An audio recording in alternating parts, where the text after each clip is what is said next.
given that honor. His political interest is to keep the war going as long as possible because he knows that as soon as the war is over, he'll have to face a commission of inquiry as to why he was telling Qatar to arm Hamas before the election and why he ignored warnings from the military about the attack on October 7th, which they had warnings about a few hours earlier. And why, for that matter, it took 12 hours for tanks to come 60 miles from the West Bank to the kibbutzim on the Gaza border. When Ben Franklin was asked, as he emerged from the convention going on, whether the founders have given America a monarchy or republic, Franklin's response was, a republic, if you can keep it.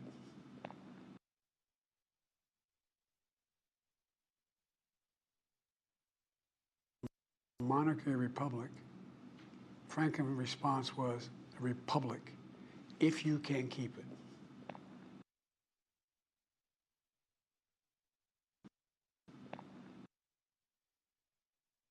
Franklin's response was, a republic, if you can keep it. Franklin's response was, a republic, if you can keep it. Franklin's response was, a republic, if you can keep it. You can keep it.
if you can keep it. If you can keep it.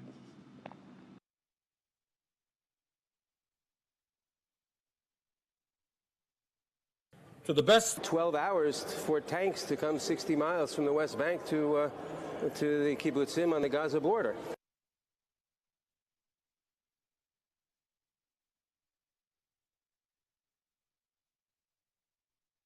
He's playing a scene that's going to take place.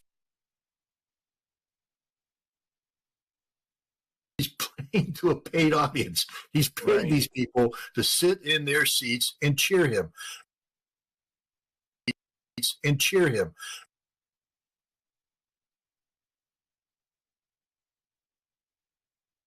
Here are some major conduct regarding the Trump-Russia probe. It does not recommend any new charges against individuals.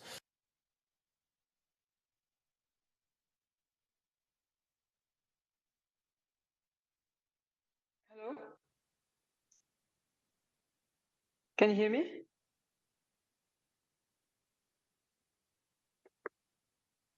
Yeah, I can hear you.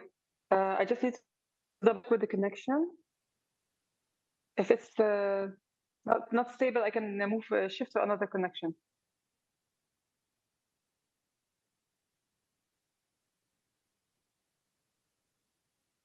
Okay, fair enough. And is there a delay in the sound? Because I have an earpiece. I can take it out if you want to. I'm saying, do you want me to use the earpiece? Is it audible, or do you want me to change and switch back to the main setting of the laptop?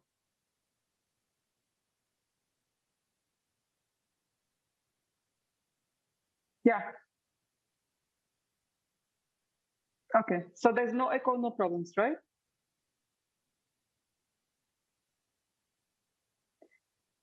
And the frame, you're fine with it?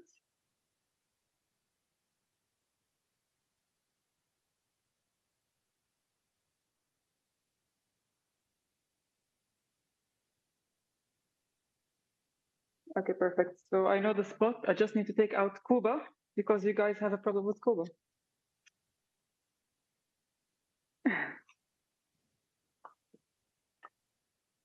Sorry.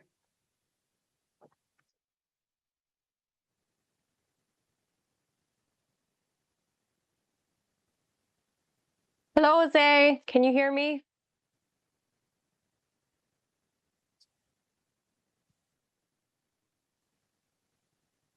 Oh, hmm. 1, 2, 3, 4, 5, 6, 7, 8, 9, 10.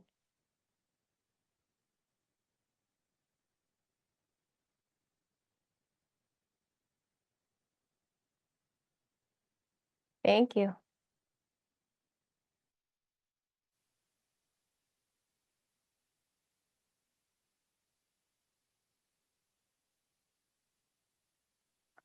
Yes, I can hear you. Sorry, I just muted myself for a bit.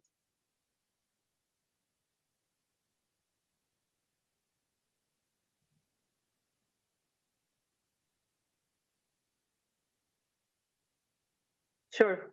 1, 2, 3, 4, 5, 6, 7, 8, 9, 10.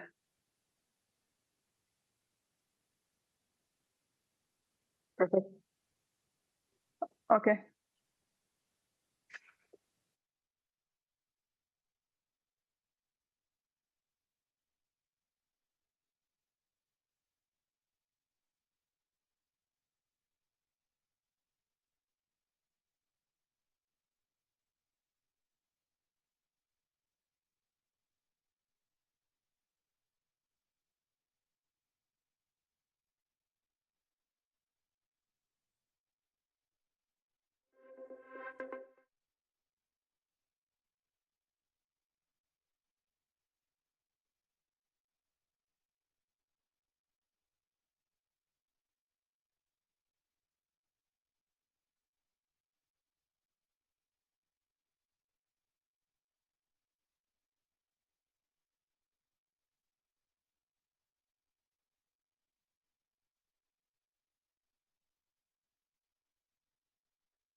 more, a little tighter lag, less lag. I got you. I got you under my skin.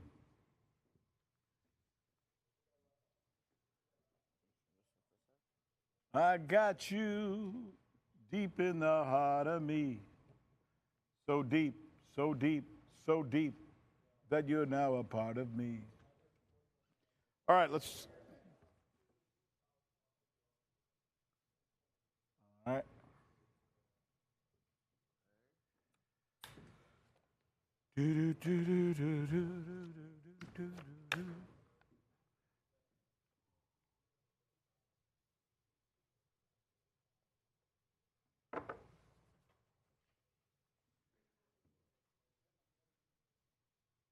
Manila. Let's do Hola, ¿qué tal? Manila. Hey! What up? Hey, hey. It's Friday. One more good one. By golly. The old 1-2. Camera's a little too low. Would you be good enough to bring that up for me, please? It is.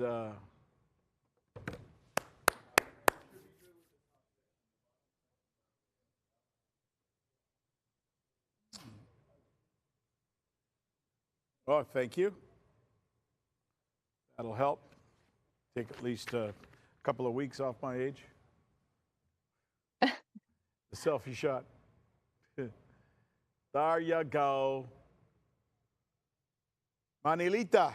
All right. So coming to you on the Durham report, comparison to how the Israel's treated. And the only thing we added that you should know about is at the end, I forgot all about it. It was so inconsequential. I'm going to put a little soundbite of Biden at the bottom talking. And it was pretty sad. The soundbite I chose, you'll feel sorry for him. I already felt sorry for him. I stopped looking at him as POTUS months ago. Yeah. I just see an old man. Trying to do the best. An old, feeble man. But last night was particularly bad because here he is reading off of a teleprompter, and all he's got to do is read the words, and he couldn't even do that. You'll notice the one I picked, I was watching last night. He said he was trying to say Continental Congress, and he couldn't read the words off the prompter. Continental Congress. I mean, that's not that hard to say, you know? It's like, whatever. Anyway. I just feel bad for him at this point. Yeah. Well, I feel worse for the 168,000 Palestinians he killed, but, you know. Agree. You know. Leila. Hi, how are you? DK, how are you doing? Good. I'm fine. You're looking good. I just spoke to you. You look happier than last time. Why not? By golly, we're you know, the sun is shining. We had a comedy show yesterday. How things with you? All is well. All is well. We're just bracing ourselves for the big impact now. Yeah. Hey, we're getting a little bit of reverb from you. I don't know if the audio can take a look at that. Fern, can you take a look at that? Her sound is bouncing as I'm hearing her. I can do one thing. 1 second. Let me try to do this. Okay. Yeah, you got a big echo. I'll eliminate booth and I'll just rely better on my computer. Can you hear me? Okay, you can work with. Is this better? What do you guys think? Audio? She sound better? Okay. Give me a 10 count. Change the connection? That's better, Leila. Give me a 10 count. Give me a 10 count. 1, 2, 3. Yeah. 4. That's better. 5. Okay. Good. Yeah, it's not too bad. Before it was almost like at the end of every word it felt like it was Bluetooth. Trailing. So good. Whatever you can do to get closer to the mic or whatever will be good. Sure. Thank you. Fair enough. And I think I can raise my voice. No, you don't need to talk louder. In fact, it's almost like it's bouncing too much, you know. And I think I'm going to ask you at the beginning about this ridiculous, you know, the President of the United States, he spoke last night in Congress, you know, President Netanyahu. Yeah. So, yeah, I thought that was really interesting, and I think I might get your reaction on that because I thought it was It was a comedy show, and I'm sorry to say that, but your Congress, who's supposed to what you call safeguard your dignity in front of the world, allowed an infiltrator to go and diss your own people for protesting and expressing their freedom of speech at one point or another, which doesn't make any sense. It's crazy. But then again, as you said, he's the president. Yeah, he is the president of the United States. There's no question about that. Especially since last night our actual president spoke, and that was not pretty. All right, so let's get started. You're going to hear what I do in my mono, and then we dedicate the back part of the show just to you. Okay? Fair enough. Thank you, dear.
Hi there, I'm Rick Sanchez. This is Direct Impact, and this is some of what we're going to be talking about today. He's playing to a paid audience. He's paid these people to sit in their seats and cheer him. That is what he says about Bibi Netanyahu. It's interesting. The man who was fired for telling the truth about the Iraq war drops another truth bomb about Bibi Netanyahu. And he's not alone, by the way. This is Direct Impact. I am Rick Sanchez. Hey, let's do this.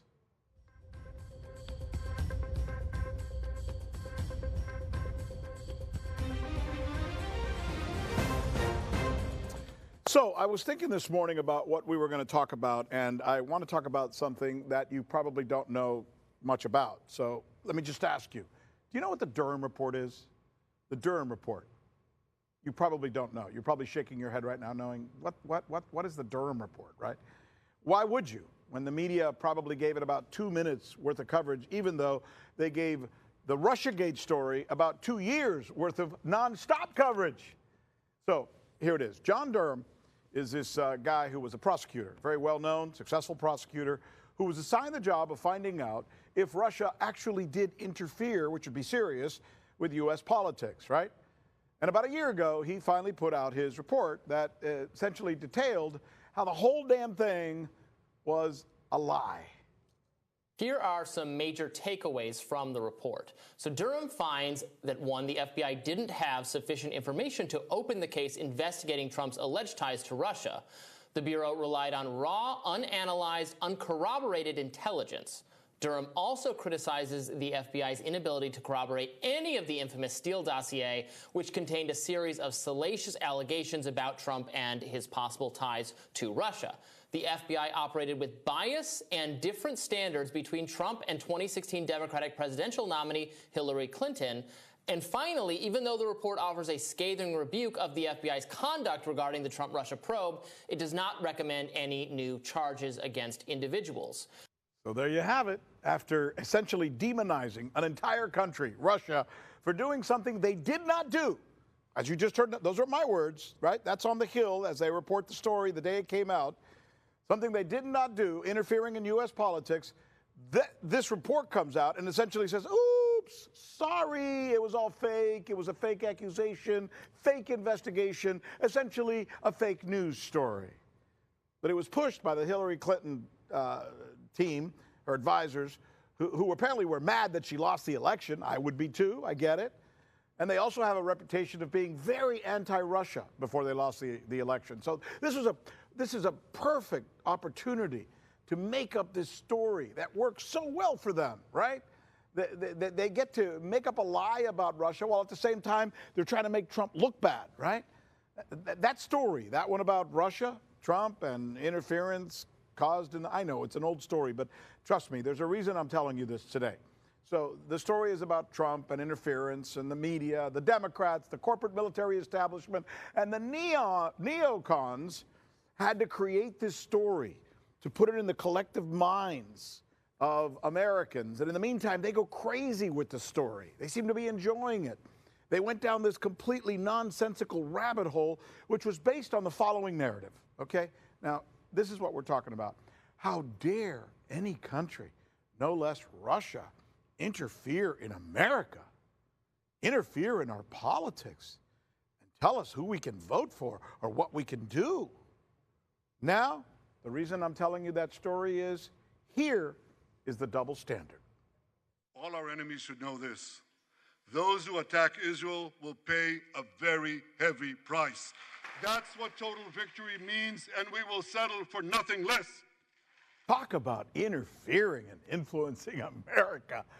This guy, Netanyahu, he picks up the phone, he tells Congress he needs to come here and give a speech and that they need to applaud him. Then he talks about killing and continuing to kill as many people as he wants to for as long as he wants to, and they stand and applaud him. Remember, the majority of Americans don't like this guy. They're against the massacre he's conducting in Gaza. That's official. Go look it up, right? Last time I checked, it was over between 53 and 60% of Americans don't like him, don't like what he's doing in Gaza. But Congress is applauding him, which is essentially like saying, go ahead, please, interfere in our politics all you want. Do what you want. Kill whoever you want. We got your back. You think I'm kidding? You think I'm kidding when I say that Congress told him we got your back? In fact, the butt-licking of Netanyahu is so bad, so grotesque, that the guy who is in charge of Congress, right, the Speaker of the House, he actually put out a statement saying that anybody who publicly disagrees with Netanyahu would be arrested. Here it is. So we did. We got it scheduled. It'll be next week. It will be a big thing. And I want you to know that there's a number of Democrats in the House who have said they're going to boycott the event. Yeah. Yes. And then some others are going to protest. Listen, we're going to have extra sergeants at arms on the floor, and if anybody gets out of hand, the Speaker of the House will bang the gavel. We're going to arrest people if we have to do it. We're going to get the message out. We're going to arrest people who may disagree with what the President of the United States, the President of Israel has to say. It's like he's saying to Netanyahu, please come here, interfere in our politics. And if anybody gets in your way, we'll take care of them and make sure that nobody hears from them or hear what they have to say. So much for democracy, right? This is our country, our beloved country. These are our leaders, right? So why is this incredible double standard happening? Now, here's what former U.S. Weapons Inspector Scott Ritter, who tried to warn us about Iraq and was pulverized by the neocons for doing it, has to say about Netanyahu's speech. He's playing to a paid audience. He's paid these people to sit in their seats and cheer him. And he's paid them so well that the head of the U.S. Congress, the Speaker of the House, Mr. Johnson, has threatened to arrest people and charge them should they somehow disrupt the scripted scene that's going to take place. How is he wrong? Manila, is this not one of the most preposterous examples of a double standard that you have ever seen? Well, I mean, I think it goes beyond double standard. At this point, it's just how Washington operates, Rick. I mean, I've been here for over a decade now, and I've seen it firsthand.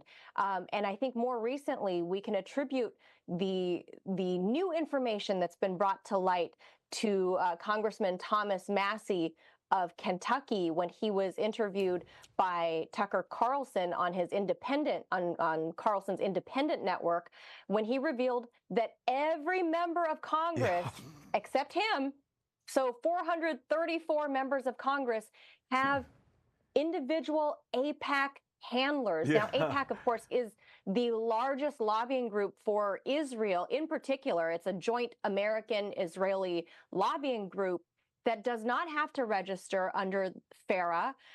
They have for years and years, I mean, all of the latter half of the 20th century, are outright lobbying for the benefit of a different country, and they've never had to register under the Foreign Agents Registration Act, which is mind-boggling when you compare this to what you opened with the Durham report that shows all of that was a big phony fake lie coming based from the Hillary Clinton campaign. It was a campaign hit job that kind of octopused its way out into the ether, into the American ethos. And most Americans still believe that, Rick, and yet they believe that Israel is America's friend. Yeah. So how do we square that? It's almost like one country is punished for interfering even though they didn't interfere, and the other one is rewarded for interfering as much as they want. Meanwhile, we are giving them a ton of money, which they're then using our money to buy our politicians to get Bibi Netanyahu an audience and a standing ovation. This is crazy. I will say this, though, to be fair. There is some semblance of democracy remaining because there were some elected officials who have spoken out. You mentioned Thomas Massie. He's one on the Republican side, not afraid to tell the truth. On the left, there are people like Bernie Sanders and Jerry Nadler. By the way, both of these guys are Jewish Americans. Let's take a listen. To the best of my knowledge, however, tomorrow will be unique in bringing Prime Minister Netanyahu to address a joint meeting of Congress. It will be the first time in American history that a war criminal has been given that honor. His political interest is to keep the war going as long as possible because he knows that as soon as the war is over, he'll have to face a commission of inquiry as to why he was telling Qatar to arm Hamas before the election and why he ignored warnings from the military about the attack on October 7th, which they had warnings about a few hours earlier, and why, for that matter, it took 12 hours for tanks to come 60 miles from the West Bank to the kibbutzim on the Gaza border. By the way, for those of you watching us, millions of you I know who watch this show regularly from all over the world, please understand that what you just saw there is not typical of U.S. politics. Those guys are out there, right, making this point. The real fear is that after paying off the U.S. Congress and getting their approval, Netanyahu will now continue his total war and engage our country and the world in more wars as he wants to bomb Lebanon, bombing Yemen, and who knows where else with our money and our weapons until he gets us into a war with Iran and possibly the precipice of World War III. While we're applauding, yay, keep going, dude, keep doing it. By the way, his chief cheerleader also came out and finally spoke last night. He didn't look so good, by the way. Here's a clip of President Biden. When Ben Franklin was asked, as he emerged from the convention going on, whether the founders have given America a monarchy or republic, Franklin's response was a republic, if you can keep it. I think he was trying to say Franklin, but he said Franken. I think he was trying to say Constitutional Convention and instead, Congress, and he said convention. And he was reading this stuff off the teleprompter, Manila. Oh, I already said my piece about Joe Biden. I stopped looking at him as the commander-in-chief, as the president of the United States, much, much less the leader of the free world these days, Rick. So, you know, I just at this point see the human side, and all I see is a defeated and feeble old man at this point. So it's hard for me to kind of lay into him and be journalistically fair because the human side of me just sees this. But we will right. Look, he has met privately with Benjamin Netanyahu, despite the fact that Biden refused, or I don't know if he refused, but he did not go to the joint session, and neither did Kamala Harris, where Netanyahu gave that hour-and-a-half long war-hawking speech, as Bernie Sanders alluded to there. But at this point, I mean, there is no separation and no daylight between the Joe Biden administration and the Netanyahu administration and their ongoing efforts in Gaza. There's so much money being exchanged left and right, back and forth, top to bottom.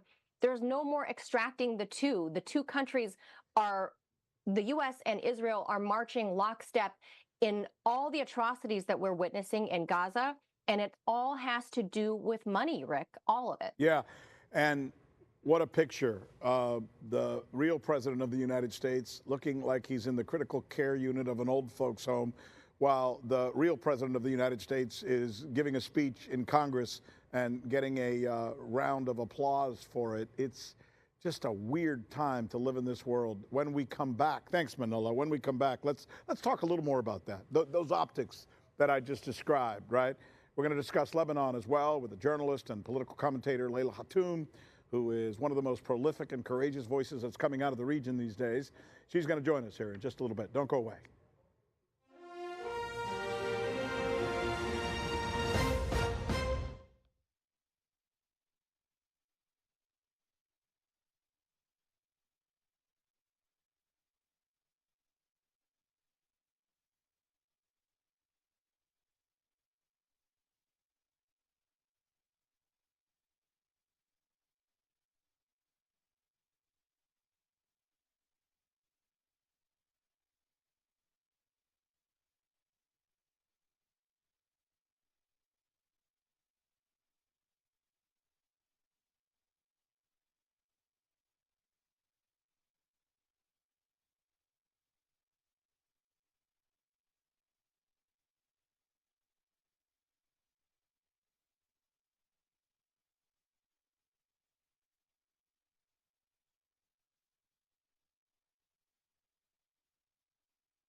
Okay, welcome back. I'm Rick Sanchez, and this is Direct Impact. And joining us now is Leila Hatoum. She's a communications expert. She's a journalist. She's had a role in government. And it's important to be able to talk to somebody like Leila to get a different perspective, especially on a day like today. Leila, I want to start with something I was just thinking about as I was hearing Manila talk, and it's almost like the optics of what happened in the world yesterday and in the United States, specifically in the U.S. Congress. So here's how I see it. We have the President of the United States, right? And he is speaking to the country. And he's doing so in Congress while getting a rousing ovation from all the members of Congress. He's determinative. He is forceful. He is vindictive. And the more he talks about war and killing, the more applause he gets. And then we have the other guy, the guy named Joe Biden, who gives an 11-minute speech where he can barely pronounce most of the words that he's reading off of a teleprompter. Did you ever think the world would come to this point? I never thought of it even in my wildest dreams. I mean, at one point or another, you have someone who you didn't even expect would last 11 minutes. He lasted 11 minutes, but we didn't understand a single word of what he said. And then you had somebody coming over, interfering in basically American internal affairs, slandering part of the population in the US, dictating what he wants to say, running lies, and basically your Congress just basically gave him way to do that and then clapped for him. It doesn't make any sense to me. But then again, we live in a world where basically reality is more it's wilder than fiction to a point or another. The opinion, I think, in America, and I just looked it up because I wanted to make sure I was right about this. The majority of Americans don't like Bibi Netanyahu, and they don't like what he's doing, 53%. So, okay, in America, it's only 53%. And our media only tells us he's a great man, he's doing great things, et cetera, et cetera. So that in and of itself is impressive, I think, that, 53% of Americans are thinking for themselves. What's it like if you're a citizen of the world looking at America and seeing what happened last night? Help me, as an American, understand how the rest of the world views us. Well, at the moment, I mean, for the past 2 years or so, the world has changed the way it looks at the U.S. They have lost respect to the U.S. They have, at one point or another, basically, they're seeing it as a circus at the moment. It's a circus show. It's a show business. It's another sitcom that they look at. They wait for your president just to laugh. Basically, they prepare their popcorn and they wait for Joe Biden to come on screen. Basically, mash his words together, and everybody just laughs about it the next day. Even your media makes fun of their own president.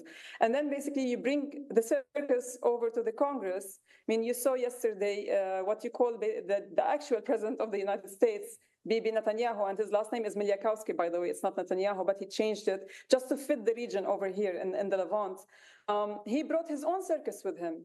If you look at it, he brought an example out of every single traitor or settler that he can put his hands on. He brought people from Ethiopia just to talk to the black community. And he brought basically people from the Bedouin society, the traitors, not all the Bedouin society, the traitors within that society that work with the Israelis, and is trying to insinuate that the Muslims and the Bedouin society actually likes Israel and works for it and defends it. And this is not true. And then he brought in the Sephardim and the Ashkenaz. So the white people who are part of the settlers, and basically also the Levantine Jews who are part of the community. But if you look at the larger picture, the whole world has been running protests against this man. Everybody is calling him a war criminal. The ICJ issued basically sentences, it's not sentences, but like they issued decisions against these people. They asked for arrest warrants against him and his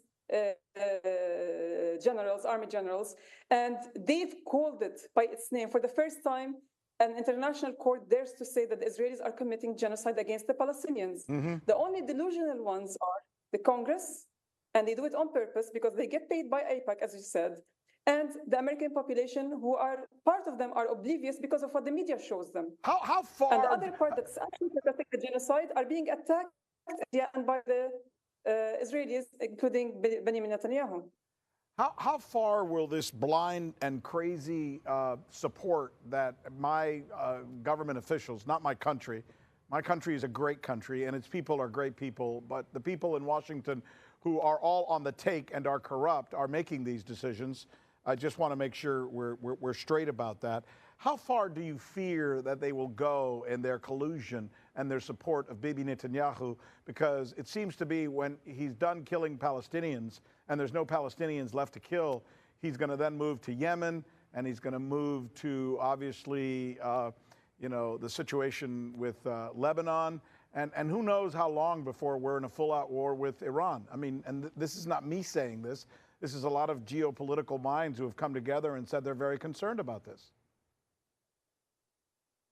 Everybody's concerned. I mean, you have a genocidal maniac over here running the show on behalf of your own country.